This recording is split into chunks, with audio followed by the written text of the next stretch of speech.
Well, in Malaysia, a popular tree is becoming increasingly endangered. When harvested in vast amounts, the bark from Agarwood can fetch thousands of dollars on the black market. Last year, more than $120,000 of illegally poached wood was seized. Well, Sohail Rahman is in Merapo, in the heart of Malaysia's tropical rainforests. Sohail, environmental issues, especially the condition of the rainforest, always a topic of great discussion and debate in Malaysia.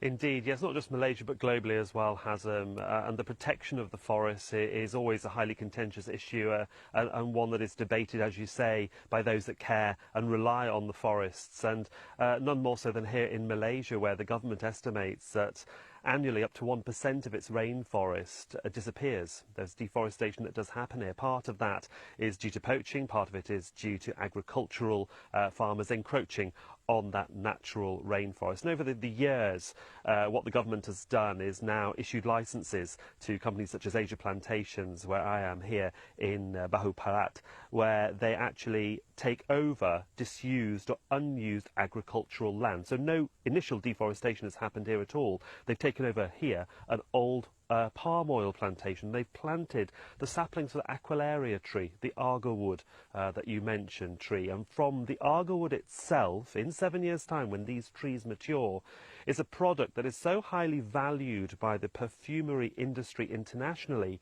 it's also valued by poachers who want it too. Two-thirds of Malaysia is covered by forest, home to more than 1,500 species of animals and as many plants. Indigenous tribes have lived off the land for generations. Tribesmen such as Mayam Kayor know the forest well and how to harvest without causing permanent damage. Aquilaria trees, or Agarwood as it's known, is plentiful. If infected with a naturally occurring fungus, a dark resin is produced within it. When processed, it is used as a perfume called oud, especially popular in the Middle East. It takes a trained nose and eye to locate the right trees. But there are others who don't care about the trees, only the profit to be made from them. We feel very sad when we go into the forest and see poachers from Thailand and Cambodia cutting our trees, because people from faraway lands come and take the trees and we have very few left.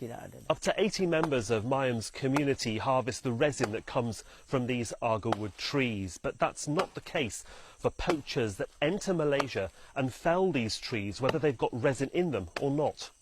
1 kilo of poached Agarwood can be worth as much as $30,000, which is why the market is growing. Oud production is supposed to be regulated, yet locally made oud is difficult to produce and is expensive to buy. How much?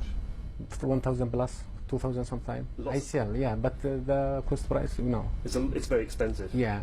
The Malaysian government needs to crack down on foreigners poaching Agarwood in Malaysian protected areas and forest reserves. It needs to come up with a scheme so that only genuine Malaysian collectors are allowed to collect Agarwood. The Malaysian government didn't respond to our requests for comment. Commercial production of Agarwood is being licensed, and it's hoped farms like this one will deter poachers from the forests.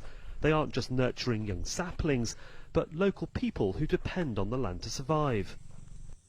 Local people such as Mayam, who lives hundreds of kilometres to the north of those licensed farms, is depending, as his tribe always has, on the forest to survive, despite the new threat from poachers to their traditional way of living.